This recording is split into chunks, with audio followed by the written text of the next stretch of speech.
పేతురు రాసిన 2వ పత్రిక 3వ అధ్యాయము 10వ వచనము నుండి చదువుతున్నాను. అయితే ప్రభు దినము దొంగ వచ్చినట్లు వచ్చును.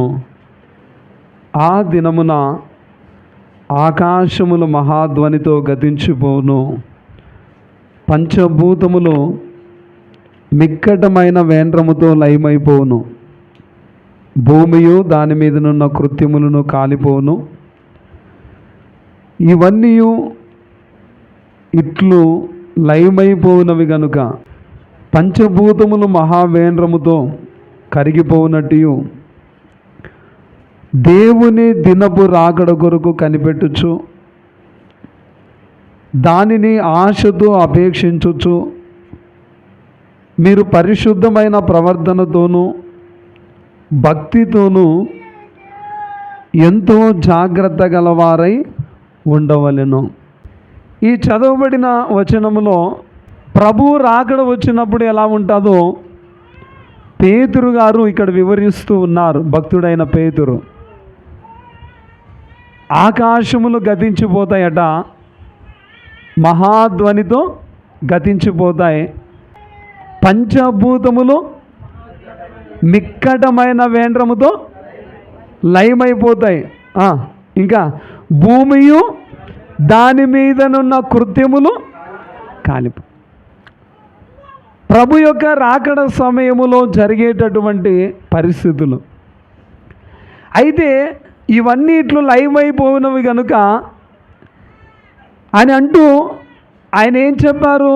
ఆకాశములు రవులుకొని లయమైపోవునట్టు, పంచభూతములు మహావేంద్రముతో కరిగిపోవునట్టు దేవుని దినపు రాకడ కొరకు కనిపెట్టుచు దానిని ఆశతో అపేక్షించుచు అంటే కోరుకొనుచు, త్వరపెట్టుచు అంటే త్వరగా రానున్న యేసు త్వరగానే రమ్ము అనబడే ఆ రీతి కలిగి మీరు పరిశుద్ధమైన ప్రవర్తనతోనూ, ఎలాగ చెప్పండి అమ్మా, ఎలా ఉండాలి?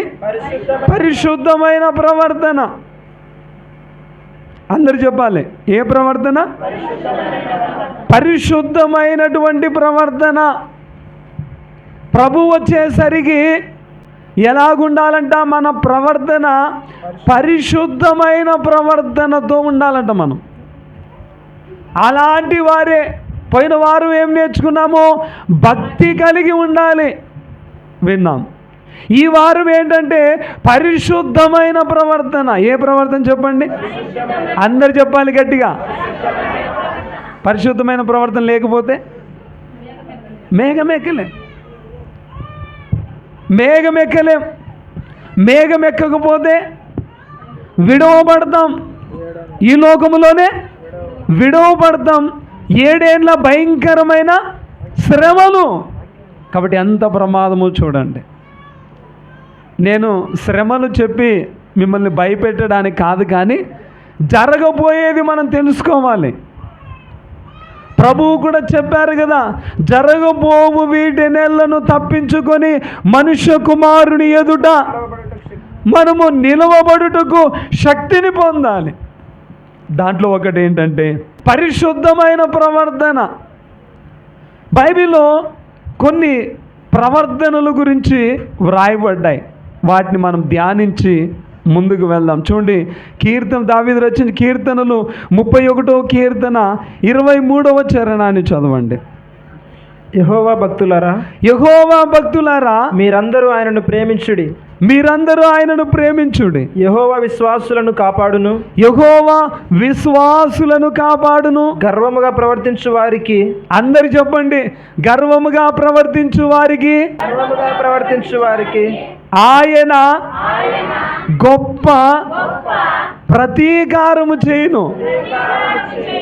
ఎలా ప్రవర్తించే వారికి చెప్పాలి. ఇక్కడ మనకి ఏ ప్రవర్తన కనబడుతుంది? గర్వపు ప్రవర్తన. గర్వంగా ప్రవర్తించే ప్రవర్తన కనపడతా ఉంది. ఇందుకే ఈ గర్వముగా ఉండే ప్రవర్తన లాభమా నష్టమా? అందరు చెప్పాలి. నష్టమే. ఇది ఉండకూడదు. అందుకే బైబిల్ ఏం చెప్తుందంటే సామెతలు 8:13 గర్వము అసహ్యము, గర్వము అసహ్యము, నాకు అసహ్యము అంటున్నారు. అదే 16:5 గర్వ హృదయులందరూ యెహోవాకు హేయులు. హేయులంటే అసహ్యులు. చెప్పండి, హేయులంటే అసహ్యులు. గమనించాలని మనవి చేస్తూ ఉన్నాను. కాబట్టి గర్వ హృదయము, లేకపోతే హృదయంలోనే గర్వం ఉంటే ప్రవర్తనలో ఉండదా? మాట్లాడరేమ్మా. కాబట్టి గర్వ హృదయులందరూ దేవునికి అసహ్యులు, అంటే అసహించుకుంటున్నారు దేవుడు. అంతేకాదు బైబిల్ ఏం చెప్తుందంటే అన్ని వచనాలు చదివించాలంటే సమయం అవుతుంది, కానీ చెప్తున్నాను చూడండి. సామెతలు 16:18 గర్వము నాశనానికి నడుపును. ఎక్కడికి నడుపుతుందంట? ఇంకా 29:23 గర్వము ఒక వ్యక్తిని ఏం చేస్తుందంటే తగ్గిస్తుంది. ఏం చేస్తుంది? హెచ్చించదు, కానీ ఏం చేస్తుంది? తగ్గిస్తుంది. గమనించాలని మనవి చేస్తున్నా. అంతేకాదు హృదయ గర్వము మోసపుచ్చును అని ఇర్మియా గ్రంథం 49:16 ఉపద్య 1:3 వ్రాయబడి ఉన్నాయి. ఏంటి? హృదయ గర్వము ఏం చేస్తుందట? మోసపుచ్చును. అంతేకాదు గర్విష్ఠులు తొట్టిల్లి కూలుదురు అని ఇర్మియా గ్రంథం 50:32 రాయబడింది. గర్విష్ఠులు ఏమవుతారంట? తొట్టిల్లి కూలుదురు. అంతేకాదు గర్విష్ఠులందరూ కొయ్య కాలువలే ఉందురని మలాకి 4:1 రాయబడింది. గర్విష్ఠులందరూ కొయ్య కాలువలే ఉందురు. ఇప్పుడు చెప్పండి, ఇవన్నీ నేను చెప్పినవన్నీ గర్వ హృదయులందరూ కూడా యెహోవాకు అసహ్యులు. అంతేకాదు గర్వము నాశనానికి నడుపుతుంది. గర్వము ఒక వ్యక్తిని తగ్గిస్తుంది. హృదయ గర్వము మోసపుచ్చుతుంది. గర్విష్ఠులందరూ తొట్టిల్లు కూలుతారు. గర్విష్ఠులందరూ కొయ్య కాలువలే ఉందురు. ఇవన్నీ దీవెనలే కదా. మౌనంగా ఉన్న వాళ్ళకి దీవెనలే. ఇవన్నీ లాభాలే కదా. లాభాలా నష్టాలా? చెప్పాలి. నష్టాలా చాలా నష్టమా? చెప్పాలి. మరి ఇది ఉండాలా వద్దా? ఏది? గర్వముగా ప్రవర్తించుట. మనం చూసినట్లయితే చూడండి, ఒకనాటి కాలములో దేవదూత లూసిఫర్ గర్వించినందువల్ల సాతానుగా మారిపోయాడు. ఒకనాటి కాలంలో ప్రధాన దూతలలో ఒక దూత గర్వించినందువల్ల ఏమైపోయాడు? సైతానుగా మారిపోయాడు. సైతానుగా. ఇప్పుడు చెప్పండి, తగ్గించబడ్డాడా హెచ్చించబడ్డాడా? గర్వం ఏం చేస్తుంది? తగ్గిస్తుంది. అలాగే బైబిల్లో నెబుకద్నెజర్ అనబడే రాజు గర్వించినందువల్ల గాడిద వలె గడ్డి వేశాడు. రాజండి, సింహాసనం మీద కూర్చున్న రాజు గర్వించినందువల్ల గాడిద వలె చెప్పాలి గడ్డి వేశాడు.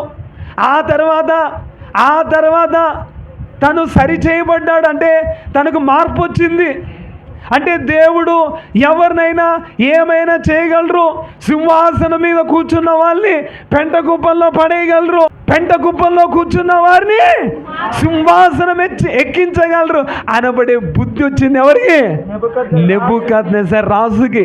గమనించాలని మనవి చేస్తూ ఉన్నాను. దేవునికే మహిమ కలుగును గాక. అంతేకాదు ఐగుప్తు ఫరో ఉన్నాడు. ఫరోకు ఎన్నో జరిగాయి. అక్కడ ఎన్నో నష్టాలు జరిగాయి. కప్పలు వచ్చాయి, నీళ్ళు రక్తముగా మార్చబడింది, పేలు వచ్చింది, ధూళి వచ్చింది. ఆ తర్వాత ఆ పంట నష్టం, మిడతలు వచ్చాయి. ఆ తర్వాత ఈగలు వచ్చాయి. ఆ తర్వాత ఎన్నెన్నో వచ్చాయి. చివరికి ఒకటి జరిగింది ఏంటంటే ప్రథమ సంతానము, జ్యేష్ఠ సంతానము చనిపోయారు. జ్యేష్ఠ సంతానం అంతా చచ్చిపోయినప్పుడు అప్పుడు ఏడుస్తున్నారు ప్రతి కుటుంబంలో. అప్పుడు మీరు పోండి, ఎవరిని? ఇశ్రాయేలును మీకు దండం పెడదాం, ఫస్ట్ అర్జెంటుగా దాటుకోండి, ఐగుప్తును విడిచిపెట్టండి అని పంపించేశారు. ముందేమన్నాడు? నేను పంపించడానికి యెహోవా అని మాట్లాడాడు. ఎవరు? ఫరో. అయితే ఇవన్నీ జరిగేసరికి ఏమన్నీ, ఈ నష్టాలు, ఈ కష్టాలు, ఈ అనర్థాలు, లాస్ట్కి మరణము. అంటే ఎక్కడ మారని వ్యక్తి ఎక్కడ మారతాడు? మరణ భయం అంటుకుందనుకో ఇంకెక్కడ లేని మార్పు వస్తుంది. అవునా? మాట్లాడరే? మార్పు లేని వ్యక్తి మారుతాడు అక్కడ మరణ భయం వచ్చేసరికి. మీరు చూడండి, ఎంత కఠినుడైనా మారుతాడు, గమనించాలి. కాబట్టి మరణము సంభవించగానే అతను దయచేసి పంపించేశాడు. కానీ దయచేసి వినాలి, కానీ వీళ్ళు వెళ్తూ ఉంటే గర్వించి, ఎవరు? ఫరో గర్వించి ఇశ్రాయేలీయులను చేజిక్కించుకోవాలని రథములతో వెంటబడ్డాడు. కానీ గర్వించి ప్రవర్తించిన ఫరోను ఇక్కడ రాయబడినట్లు గర్వముగా ప్రవర్తించు వారికి ఆయన గొప్ప ప్రతీకారము చేయును. ఏం చేస్తారంటే దేవుడు ప్రతీకారము చేస్తారు. అందుకే గర్వించి ప్రవర్తించిన ఫరో వెంటబడుతూ ఉంటే రానిచ్చి సముద్రపు మధ్యలోనికి రానిచ్చి ఒక్కసారిగా ముంచివేశారు. దేవునికి మహిమ కలుగును గాక. ఇప్పుడు చెప్పండి, గర్వపు ప్రవర్తన మంచిదా? ఏం చేస్తారు? దేవుడు ప్రతీకారం చేస్తారంట. కాబట్టి ప్రభువునందు ప్రియమైన వారలారా, జాగ్రత్త. ఒకవేళ గర్వం ఉందేమో, ఏ రకమైన గర్వము నీలో ఉందేమో, గర్వముగా ప్రవర్తిస్తున్నావేమో, జాగ్రత్త. ఆ ప్రవర్తన ఉంటే నువ్వు మేఘమెక్కలేవు. గమనించాలని మనవి చేస్తూ ఉన్నాను. దేవునికి మహిమ కలుగునుగాక. యెహోవా నా బలమా యథార్థమైనది, అందరూ పాడదాం. మార్గం పరిపూర్ణమైనది నీ మార్గం. యెహోవా దయగల వారిపై దయ చూపించును, కఠినుల ఎడల వికటము చూపును. దయగల వారిపై దయ చూపించును, కఠినుల ఎడల వికటము చూపును. గర్విష్ఠుల యొక్క గర్వముననచును, గర్విష్ఠుల యొక్క గర్వముననచును.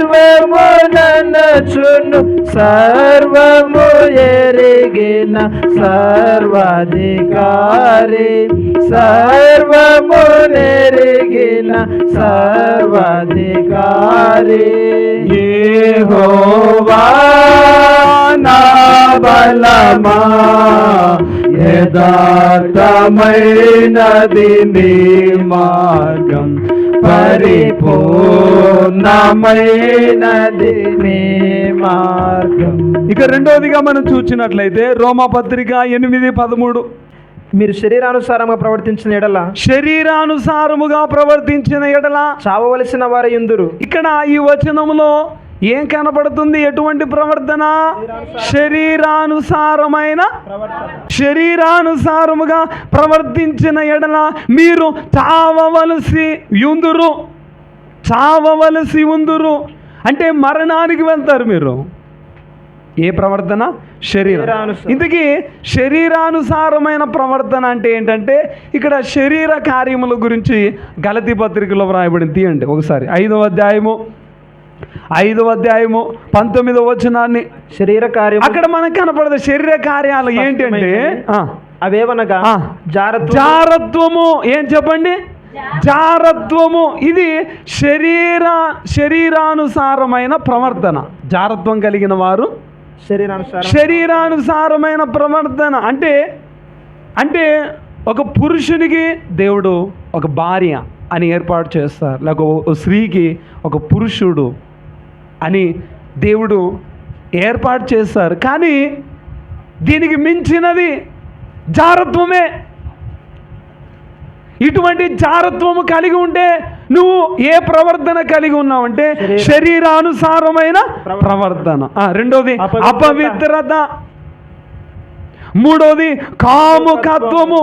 దీంట్లో కాముకత్వం అంటే కొంతమంది అంటారు అవి చెడు కోరికలు, అంటే ఆ కోరికలను బట్టి చేసేది అని అర్థం వస్తుంది. ఇంకా ఏమంటారంటే కామముతో కొంతమంది అంటారు కదా, కళ్ళు మూసుకుపోయినాయి అంటారు కదా, అటువంటి ప్రవర్తన. ఇది కూడా శరీరానుసారమైన ప్రవర్తన. విగ్రహారాధన, అభిచారము, ద్వేషములు, అంటే ఒకరిని ద్వేషించడము కూడా శరీరానుసారముగా ప్రవర్తించడమే. కలహము, కొట్లాట, కొంతమందికి ఇష్టమేమో ఇది. ఏది కొట్లాడతంటే మరీ లోపల పని మానేసి బయటికి వెళ్ళి చూస్తూ ఉంటారు. అంటే ఏమనుకోవాలా, ఇష్టమేమో. బైబిల్ ఏం చెప్తుందంటే కలహానికి దూరముగా ఉండుట మంచిది. అయితే కలహము ఎవరైతే కోరుకుంటారో, కాలు దువ్వుతారో, కలహానికి కాలు దువ్వేవారు వారి ప్రవర్తన ఏంటంటే శరీరానుసారమైన ప్రవర్తన. గమనించాలని మనవి చేస్తున్నా. అంతేకాదు మత్సరములు అంటే చెడ్డ కండ్లు అన్నారు. చెడ్డ కండ్లు, ఇది కూడా శరీరానుసారమైన ప్రవర్తన. నీ కళ్ళు బాగుంటే నీ శరీరం అంతా బాగుంటుంది. నీ కన్ను చెడినదైతే నీ దేహం అంతా. అందుకే ఈ కళ్ళు చాలా జాగ్రత్త. ఇది కూడా శరీరానుసారమైన ప్రవర్తనే. క్రోధములు అంటే ఈ కోపానికి పెద్దన్నేమో, మా పెద్దన్న ఉన్నాడు అంటారు కదా కొంతమంది. కోపానికి కోపమే ఉండొద్దు అని బైబిల్ చెప్తా ఉంది. అవునా? కోపమే ఉండొద్దు అని చెప్తుంది. కోపం మానుకో. ఉదయం కోపన్నా సాయంత్రానికి ఏం కావాలా మాట్లాడరేమా. కొంతమంది వారం రోజులు పెట్టుకుంటారు కోపం, కొంతమంది నెల రోజులు పెట్టుకుంటారు, కొంతమంది సంవత్సరాల తరబడి. మరి ఎందుకో తెలియదు. కోపంతో ఏం సాధిస్తారండి నిజంగా. ఈవేళ కొంతమంది సొంత తల్లిదండ్రులతో మాట్లాడరు, సొంత అన్నదమ్ములతో మాట్లాడరు. కోపాన్ని బట్టి భార్యాభర్తలు కూడా మాట్లాడుకోవడంలా. నష్టమా లాభమా? ఏదో మాట్లాడటం నష్టమా, మాట్లాడకపోవడం నష్టమా? నేనేమంటానంటే మన ప్రాణం పోతే ఇంకా తర్వాత నువ్వు మాట్లాడాలన్నా, లేదా అవతల వ్యక్తి చచ్చిపోయినా కానీ నువ్వు మాట్లాడన్నా, నువ్వు ఏదైనా చేయాలన్నా ఏమి చేయలేవు. బ్రతికి ఉన్నప్పుడు నీ తండ్రితో నువ్వు మాట్లాడిన వ్యక్తివి చచ్చిన తర్వాత, చనిపోయిన తర్వాత నువ్వేం చేస్తావు? ఇంకా లేడు, వెళ్ళిపోయాడు. నువ్వేం చేయాలన్నా బతికున్నప్పుడే నీ తల్లి కానీ, నీ తండ్రి కానీ, నీ అన్నదమ్ములు కానీ, నీ బంధువులు కానీ ఇంకేం చేయలేవు. నువ్వు సంతోషపెట్టాలన్న. అందుకే ఇతరులను బాధ పెట్టేటటువంటి ఆ నైజము, ఆ బుద్ధి, ఆ మనసు మనకు ఉండకూడదు. నువ్వు వేదన పడాలి. ఒకవేళ నా వల్ల బాధ కలుగుతుందేమో, ఆ వేదనే లేకపోతే నీ ప్రవర్తన శరీరానుసారమైన ప్రవర్తనే.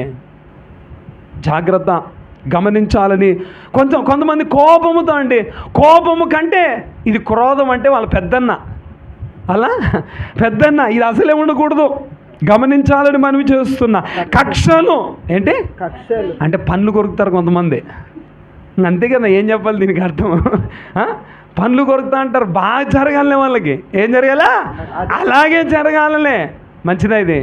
శరీరానుసారమైన ప్రవర్తన. భేదములు కలిగించడం, విమతములు, ఇవన్నీ చెప్పాలంటే అసూయ కూడా మంచిది కాదు. మద్దతులు, అల్లరితో కూడిన ఆటపాటలు, ఈ లిస్ట్ అంతా కూడా, ఇవన్నీ కూడా ఏ ప్రవర్తనట చెప్పాలి? శరీరానుసారమైన ఇవన్నీ శరీరానుసారమైన ప్రవర్తనే. అయితే బైబిల్ ఏం చెప్తుందంటే శరీరానుసారముగా ప్రవర్తించిన ఎడల నీవు చావవలసి ఉన్నది. కాబట్టి ఇది మంచిది కాదు. ఏది మంచిది కాదు? చెప్పండి, గట్టిగా చెప్పండి అమ్మా. మీరు చెప్పలేదంటే మీకు ఇష్టమేమో అనుకుంటున్నాను నేను. అంతే కదా? కాబట్టి ఇది మంచిది కాదు. ఉండొచ్చా, ఉండకూడదా? ఒకవేళ ఉంటే, ఒకవేళ ఈ పాటికి ఉందేమో నీలో, మనలో ఉందేమో. ఉంటే ఏం చేయాలా? ఓయ్ నాకు నువ్వు వద్దు, ఏంటి శరీరానుసారమైన ప్రవర్తన నువ్వు నాకు వద్దు అని చెప్పగలుగుతావా ఈరోజు? ప్రభునందు ప్రియమైన వారలారా, దేవుడు నీతోనే మాట్లాడుతున్నారు. వద్దు, ఇటువంటి ప్రవర్తన తీసేసుకుందాం. అంతేకాదు, మూడోది న్యాయాధిపతులు 21వ అధ్యాయం 25వ వచనం, 21 ఆ దినములలో ఇశ్రాయేలీయులకు రాజు లేడు, ప్రతి వాడును తన ఇష్టానుసారంగా ప్రవర్తించొచ్చు వచ్చాను. ఇక్కడ మనకు ఒక ప్రవర్తన కనబడుతుంది. రాజు లేనందువల్ల ప్రతి వాడు తన ఇష్టానుసారముగా అంటే మనం ఇక్కడ ఏం దొరుకుతుందంటే ఇష్టానుసారమైన ప్రవర్తన. ఏది? అందరు చెప్పాలి. ఇష్టానుసారమైన ప్రవర్తన గమనించాలని. రాజు లేనందువల్ల అంటే ఇష్టం వచ్చినట్లుగా ప్రవర్తించాడట. అయితే ఈ ఇష్టానుసారమైన ప్రవర్తన మంచిదా అంటే ఎంత మాత్రము మంచిది కాదు. ఎందుకంటే బైబిల్లో చూడండి, ఒక తండ్రికి 2 కుమారులు ఉన్నారు. చిన్న కుమారుడు తన తండ్రిని అడిగాడు, నా ఆస్తి నాకు ఇమ్మని. అడిగాడా లేదా? తండ్రి ఏం చెప్పారు? నాన్న ఇప్పుడు ఎందుకు రా, తర్వాత నీకే కదా, మీ ఇద్దరికే కదా. లేదు, నా ఆస్తి నాకు ఇప్పుడు కావాల్సిందే అని మొండి పట్టి ఇప్పించుకున్నాడా లేదా? ఇచ్చిన తర్వాత ఏం చేశాడు? దూరదేశానికి వెళ్ళిపోయాడు. తన స్నేహితులు బెల్లం ఉంటే ఈగలన్నీ వస్తాయి, బెల్లం ఉంటే అలాగే ఈగలు వచ్చాయి. అంటే అందరూ డబ్బు ఉంది కాబట్టి అందరూ బంధువులే, అందరూ స్నేహితులే. కాబట్టి ప్రియమైన వారలారా, ఎంజాయ్ చేశాడు. అంటే ఇష్టం వచ్చినట్లు జీవించాడు, ఇష్టానుసారముగా ప్రవర్తించాడు. చివరకు ఏమైంది చెప్పండి? డబ్బులంతా కూడా అయిపోయిందని తెలుసుకున్న తర్వాత ఈగలన్నీ వెళ్ళిపోయినాయి. ఎందుకు? బెల్లం లేదు కదా ఇప్పుడు. అంతే అయిపోయింది. ఇప్పుడు ఒకడే, తినడానికి లేదు. పని దగ్గరికి వెళ్తే ఒక వ్యక్తి ఎక్కడ పెట్టాడు చెప్పండి? పందులు మేపడానికి, కాయడానికి పెట్టాడు. అయితే ఆ పందులు తినే పొట్టుతో కడుపు నింపుకోవాలని ఆశపడ్డాడు. అప్పుడు గుర్తొచ్చాడు ఎవరు? చెప్పాలి. అప్పుడు గుర్తొచ్చేద్దండి, అయ్యో నాకేంటి ఇటువంటి దుస్థితి, దుర్గతి వచ్చింది. అయ్యో నా కుటుంబములో దాసులకు, ఎంతోమంది పనివారికి కడుపు నిండా ఆహారం దొరుకుతుంది. ఆదివారం రోజు చికెన్ బిర్యానీ, మటన్ బిర్యానీ దొరుకుతుంది. నాకేంటి పరిస్థితి? పందులు తినే పొట్టుతో. అప్పుడు బుద్ధి వచ్చిందట. ఇందుకీ ఎందువల్ల ఈ స్థితి కలిగింది? ఇష్టానుసారముగా. కొంతమంది కుమారులు, యవ్వన కుమారులు, కొంతమంది కుమార్తెలు అనుకుంటారు, నా తల్లి ఇలా మాట్లాడింది, నా తండ్రి ఇలా మాట్లాడు, వెళ్ళిపోయింటే బాగుండు. కొంతమంది ఇలా అనుకుంటారు, ఇలా ప్రవర్తిస్తారు. కాదు కుమారుడా, కుమార్తె, ఈ వాక్యాన్ని బట్టి దైవాత్మ ప్రేరేపణతో నీకు చెప్పే మాట ఏంటంటే, తండ్రి ఆధీనములో, తల్లి ఆధీనములో నువ్వు ఉండుట మంచిది. నీ ఇష్టం వచ్చినట్లు ప్రవర్తించొద్దు. చాలా జాగ్రత్త. ఎందుకంటే తండ్రిని, తల్లిని నీకు ఇచ్చారు దేవుడు. ఒక మాట అనొద్దా? నిన్ను సరిచేయొద్దా? బాధపడిపోతావే, ఏడుస్తావే. నిన్ను సరిచేయడానికే కదా. కొంతమంది ఇంట్లో నుంచి వెళ్ళిపోయి, కుమార్తెలు అండి, కొంతమంది న్యూస్లో చూడండి, ఒక కుమార్తె వెళ్ళిపోయి తన జీవితాన్ని పాడు చేసుకుంది, బయటికి వెళ్ళిపోయి. ఎంతోమంది కుమారులు అలాగే వెళ్ళిపోయి ఇష్టం వచ్చినట్లు ప్రవర్తించి వారి జీవితాన్ని నాశనం చేసుకున్నారు. కాబట్టి ప్రియమైన వారలారా, ఇష్టానుసారమైన ప్రవర్తన జాగ్రత్త. మన ప్రవర్తన అలా ఉండకూడదు. అందుకే మన ప్రవర్తన ఎలా మలుచుకోవాలంటే దేవునికి ఇష్టమైన ప్రవర్తనగా మలుచుకోవాలని గమనించాలని మనవి చేస్తూ, దేవునికి ఇష్టమైన ప్రవర్తనగా ఉందా? వాక్య ప్రకారముగా ఉందా? తల్లిదండ్రులు ఏం చెప్తున్నారు అనబడిది చూసుకోవాలని మనవి చేస్తూ ఉన్నాను. ఇక 4వదిగా సమూయేలు మొదటి గ్రంథము 8వ అధ్యాయము 3వ వచనాన్ని చదవండి. వీరు బెయేర్షెబాలో న్యాయాధిపతులుగా ఉండిరి. అతని కుమారులు అతని ప్రవర్తనను అనుసరింపక అతని ప్రవర్తన అనుసరింపక ధనాపేక్షకులై లంచములు పుచ్చుకొని న్యాయమును త్రిప్పివేయగా. ఇంతకీ ఇక్కడ ఎవరి గురించి అంటే సమూయేలు కుమారుల గురించి. సమూయేలు ఒక మంచి ప్రవక్త, ఒక మంచి న్యాయాధిపతి, బాగా పరిపాలించాడు, న్యాయంగా వాళ్ళకి చెప్పాడు. అయితే వాళ్ళ కుమారులు మట్టుకట తన తండ్రి ప్రవర్తించిన ప్రవర్తన అది లేదంట. ఏం చేశారు?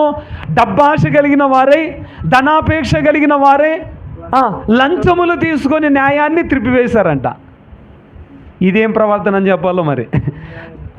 డబ్బు కొరకు అన్యాయముగా ప్రవర్తించిన తీరు, లేకపోతే న్యాయమును త్రిప్పివేసిన ప్రవర్తన అని కాబట్టి ఇది కూడా మంచిది కాదు. కొంతమంది చూడండి, అందుకే లంచాలు తీసుకునేటటువంటి విధానం. అవునా?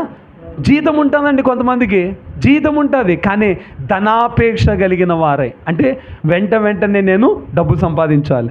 ఏంటి, నేను నెల రోజుల్లో కోటీశ్వరిని కావాలి. మంచిది కాదు ఇది, దయచేసి గమనించి. అందుకే లంచము గుడ్డితనము కలుగు చేస్తుంది. అందుకే బైబిల్ ఏం చెప్తుందంటే మనకున్న వాటితో మనం సంతృప్తి కలిగి ఉందాం. పెద్దలు చెప్తారు కదా, మంచమున్న కాటికి అంటే కొంతమంది పొడువుగా, కొంతమంది ఏం పర్లేదులే అప్పు చేసి నాకు అర్థమంటారు. వద్దు సుమా, కొంచెం జాగ్రత్త, అప్పులు జాగ్రత్త సుమా అంటే కొంతమంది వస్తుంది కదా అని ఎంతైనా తీసేసుకుంటారు. చాలా జాగ్రత్త. కాబట్టి ఏదేమైనా కానీ ఇక్కడ వాళ్ళ ప్రవర్తన చూడండి, మంచిదిగా లేదు. ఇక్కడ ధనాపేక్ష కలిగిన వారై, డబ్బు కొరకు అపేక్ష కలిగిన వారై న్యాయమును త్రిప్పివేస్తారు. అది మంచిది కాదు. ఇంకోటి చూడండి, ఇంకా మనం చూస్తే 24:17 సమూయేలు 2వ గ్రంథము 24:17 దావీదు జనులను నాశనము చేసిన దూతను కనుగొని యెహోవాను ఇలాగ ప్రార్థించెను, చిత్తగించుము, పాపము చేసిన వాడు నేనే, దుర్మార్గముగా ప్రవర్తించిన వాడును నేనే. ఇక్కడ అడుగుతున్నాడు, అయ్యా దుర్మార్గముగా ప్రవర్తించింది నేనే. కాబట్టి ఇక్కడ ఒక ప్రవర్తన కనపడుతుంది, ఏంటంటే దుర్మార్గమైన ప్రవర్తన. ఇది కూడా మంచిది కాదు. అక్కడ వేరే సందర్భం, అంటే మనుషులను లెక్కించాడు, దానివల్ల ప్రజల మీదకి హాని వచ్చింది. అందుకే అయ్యా గొర్రెలాంటి ఈ ప్రజలు ఏం చేస్తారు, నేనే కదా దుర్మార్గంగా ప్రవర్తించాను, అంటే నా మీదకి రాని ఆ కీడు అంటున్నాడు. కాబట్టి ఏదేమైనా కానీ దుర్మార్గమైన ప్రవర్తన మంచిది కాదు. కొంతమంది అంటారు కదా, ఎందుకురా అంత దుర్మార్గంగా ప్రవర్తిస్తున్నాం అంటారు. కాబట్టి దుర్మార్గమైన ప్రవర్తన మంచిది కాదు. కీర్తనలు 10వ కీర్తన 5వ చరణం చదవండి. 10వ కీర్తన, వారెల్లప్పుడు భయము మానుకొని ప్రవర్తింతురు. ఎవరు వీళ్ళంటే దుష్టులు. ఆ పైన మనం గమనిస్తే దుష్టులట భయము మానుకొని ప్రవర్తిస్తారట. ఏ ప్రవర్తన ఇది? భయము మానుకొని అంటే ఇంకేం భయము లేదనమాట. భయము లేని ప్రవర్తన చెప్పాలి ఇది. అంటే దేవుడు అంటే భయము లేని, అంటే ఏదైనా జరుగుతుందో అనబడే భయము కూడా లేని ప్రవర్తన. ఎవరు? దుష్టులు ఆ రీతిగా ప్రవర్తిస్తారట. ఇంకా మనం చూసినట్లయితే తిమోతికి రాసిన మొదటి పత్రిక 5వ అధ్యాయము 6వ వచనం, 5:6 సుఖభోగముల యందు ప్రవర్తించున్నది బ్రతుకుచుండియు చచ్చినదై ఉండును. సుఖభోగముల యందు ప్రవర్తించున్నది బ్రతుకుచుండియు చచ్చినదై ఉండును. ఈ ప్రవర్తన కూడా మంచిది కాదని మనవి చేస్తున్నా. అంతేకాదు, పేతురు రాసిన మొదటి పత్రిక 1వ అధ్యాయము 18వ వచనాన్ని చదువుకుందాం. పేతురు రాసిన పితృపారంపర్యమైన మీ వ్యర్థ ప్రవర్తన విడిచిపెట్టినట్లుగా వెండి బంగారం వంటి క్షయ వస్తువుల, దయచేసి వినాలి. ఇక్కడ ఏమన్నారంటే పితృపారంపర్యమైన మీ వ్యర్థ ప్రవర్తన విడిచిపెట్టినట్లు వెండి బంగారముల చేత మీరు విమోచింపబడలేదు, అంటే విడిపించబడలేదు, కానీ అమూల్యమైన రక్తము చేత, అనగా నిర్దోషమైన రక్తము చేత, నిష్కలంకమైన రక్తము చేత, గొర్రెపిల్ల వంటి గొర్రెపిల్ల వంటి క్రీస్తు రక్తము చేత విమోచింపబడుదురని మీరు విమోచింపబడితిరని మీరు ఎరుగరా. దేవునికి మహిమ కలుగును గాక. ఏమన్నారంటే ఇక్కడ పితృపారంపరమైన మీ వ్యర్థ ప్రవర్తన. ఏ ప్రవర్తన చెప్పాలి అందరు? ఇది చివరిది, ఇది చివరి చెప్పండి. ఇదేం చెప్పండి?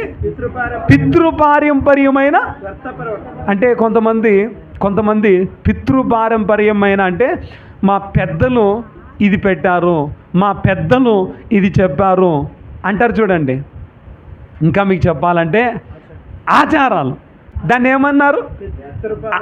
దాన్ని బైబిల్ ఏం చెప్పబడింది? వ్యర్థ ప్రవర్తన. కొంతమంది బాప్తీసం పొందిన వారిలో కూడా ఈ వ్యర్థ ప్రవర్తన ఉంటుంది. ఏంటి వ్యర్థ ప్రవర్తన అంటే? ఆచారము. చింత చచ్చినా కొంతమంది చచ్చిపోవాలి. ఎప్పుడు చచ్చిపోవాలి? బాప్తీసం పొందిన కాలంలోనే. కానీ ఈ రోజులు మంచి రోజులు చూడడం లేదా?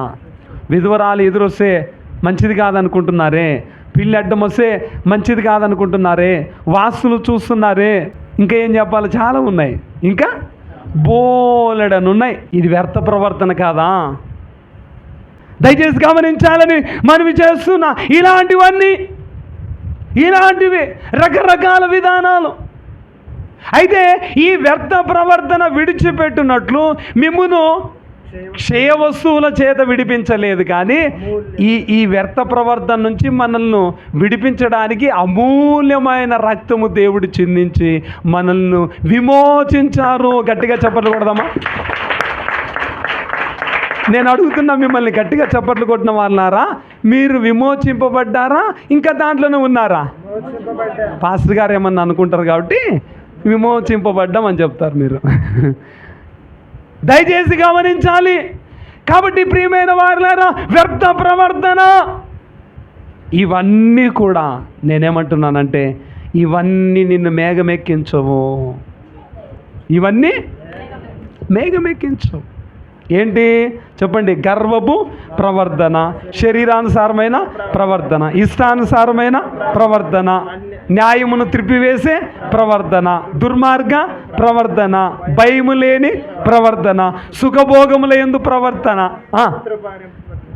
పితృపారంపర్యమైన ఇవన్నీ కూడా చెప్పండి ఉండాలా ఉండకూడదా? ఒకవేళ ఉంటే యెషయా గ్రంథము 57వ అధ్యాయము 18వ వచనం చదవండి. యెషయా గ్రంథము 57:18. నేను వారి ప్రవర్తనను చూచితిని. దేవుడు అంటున్నారు, ఏమన్నారంటే నేను వారి ప్రవర్తనను చూచితిని. దేవుడు ఏం చేశారంట? వారి ప్రవర్తనను చూసి. నీలో ఏ ప్రవర్తన ఉందో ఇందాక చెప్పిన లిస్టులో 1 ఉన్నాయో, 2 ఉన్నాయో, 5 ఉన్నాయో, 8 ఉన్నాయో, ఇక్కడ ఏమన్నారంటే వారి ప్రవర్తన చూచితిని. వారి ప్రవర్తన చూచితిని. అమ్మా, అయ్యా, యవనుడా, యవన కుమార్తె, నీ ప్రవర్తన ఎలాగుందో దేవుడు చూస్తున్నారు. ఏం చేస్తున్నారు? చెప్పాలి. దేవుడు చూస్తున్నారు నీ ప్రవర్తన. అయితే చూడడమే కాదు, ఆయన ఏం చేస్తారంటే యెహెజ్కేలు గ్రంథము 16వ అధ్యాయము 43వ వచనం చదువు నాయన. 16:43. యవ్వన దినములను తలంచుకొనక వీటన్నిటి చేత నీవు నన్ను విసిగించితివి కనుక నీవు చేస్తున్న ఏ క్రియలన్నిటికంటేను ఎక్కువైన కామ కృత్యములను నీవు జరిగించకుండానట్లు నీ ప్రవర్తనను బట్టి నేను నీకు శిక్ష విధింతును. ఇదే ప్రభువు యెహోవా. దయచేసి బాగా వినాలి. దేవుడు ఏమన్నారంటే వారి ప్రవర్తన చూచితిని అంటే ప్రవర్తన చూస్తున్నారు. అంతేకాదు, చూడడమే కాదు, ఈ వచనములో నీ ప్రవర్తనను బట్టి నీకు చెప్పండి శిక్ష విధింతును. హోషేయ గ్రంథం హోషేయ 4:9 కూడా వ్రాయబడింది. కాబట్టి జనులకు ఎలాగూ యాజకులకును అలాగే సంభవించును. వారి ప్రవర్తనను బట్టి నేను వారిని శిక్షించును. కాబట్టి ప్రవర్తన చూడటమే కాదు, దేవుడట నీ ప్రవర్తనను బట్టి నువ్వు ఎలా ప్రవర్తిస్తున్నావు అంటే, ఇందాక ఇవన్నీ కూడా గర్వముగా ప్రవర్తిస్తున్నావేమో, ఒకవేళ ఇందాక నేను చెప్పాను కదా, శరీరానుసారంగా ప్రవర్తిస్తున్నావేమో, ఇష్టానుసారంగా ప్రవర్తిస్తున్నావేమో, అంతేకాదు న్యాయమును త్రిప్పివేసే ప్రవర్తన ఉందేమో, దుష్ట ప్రవర్తన ఉందేమో, భయము లేని ప్రవర్తన ఉందేమో, సుఖ భోగముల యందు ప్రవర్తించే ప్రవర్తన ఉందేమో, పితృ పారంపర్యమైన వ్యర్థ ప్రవర్తన ఉందేమో. దేవుడు చూస్తున్నారు. చూడటమే కాదు, నీ ప్రవర్తనకు శిక్ష విధిస్తానంటున్నారు. అయితే దేవుడు హెచ్చరిస్తున్నారు. హగ్గయి 1:5 హగ్గయి గ్రంథం 1:5 దేవుడు కాబట్టి ఏమంటారంటే, సైన్యములకు అధిపతి యెహోవా సెలవు సైన్యములకు అధిపతి యెహోవా సెలవిచ్చినది ఏమనగా, మీ ప్రవర్తన గురించి ఆలోచించుకొనుడి. మీ ప్రవర్తనను గూర్చి ఆలోచించుకొనుడి. ఏం చేయాలా చెప్పండి గట్టిగా, ఆలోచించండి. అంటే నీ ప్రవర్తన ఎలాగుందో ఆలోచించు, నీ ప్రవర్తన ఎలాగుందో ఆలోచించు. ఎహెజ్కేలు గ్రంథం 18:23 మరణమునందుట చేత నాకు ఏమాత్రమైన సంతోషం నాకేమాత్రం సంతోషము లేదు. వారు తమ ప్రవర్తన దిద్దుకొని బతుకుంటే ఒక మాట అంటున్నారు, ఇదిగో ఏ ప్రవర్తన ఉన్నా, ఇందులో ఎటువంటి ప్రవర్తన ఉన్నా దిద్దుకొని బ్రతుకుటే నాకు సంతోషము. దేవుడు ఏమన్నారంటే, నీ ప్రవర్తన దిద్దుకుంటే మంచిది, నాకు సంతోషము, దిద్దుకుంటే సంతోషము దీంట్లో. అయితే దిద్దుకొని ఎటువంటి ప్రవర్తన కలిగి ఉండాలంటే, దయచేసి ఇందాక మనం చదువుకున్నాం కదా, పరిశుద్ధమైన ప్రవర్తన. ఏ ప్రవర్తన? అందరు చెప్తారా ఏ ప్రవర్తన? పరిశుద్ధమైన ప్రవర్తన గమనించాలని మనవి చేస్తున్నా. పేతురు రాసిన మొదటి పత్రిక కూడా చదవండి. మొదటి పత్రిక 14వ వచనం నుండి 16 వరకు. నేను పరిశుద్ధుడై ఉన్నాను గనుక, నేను పరిశుద్ధుడనై ఉన్నాను గనుక మీరును పరిశుద్ధులై మీరును పరిశుద్ధులై ఉండుడి. కాగా మీరు విధేయులకు పిల్లలై మీ పూర్వపు అజ్ఞాన దశలో, ఇక్కడ కూడా వినాలి, ఇంకొక ప్రవర్తన కనపడుతుంది ఇక్కడ. మీ పూర్వపు అజ్ఞాన దశలో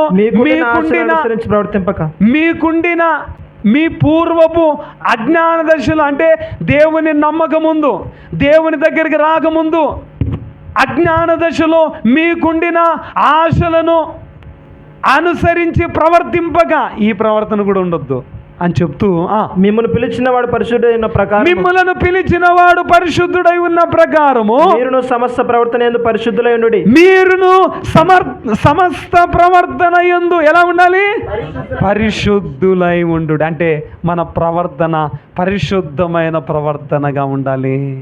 దేవునికే మహిమ కలుగును గాక. ఇంకొక వచనాన్ని చదివించి నేను ముగిస్తా.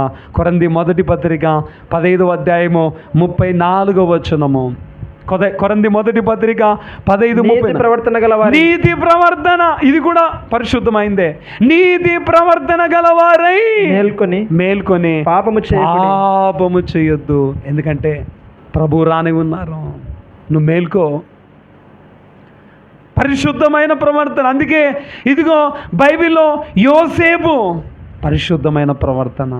యజమాని భార్య నాతో అపరాధం చేయమన్నా దానికి ఒప్పుకోలేదు. యోసేపు తన పరిశుద్ధమైన ప్రవర్తనను కాపాడుకున్నాడు.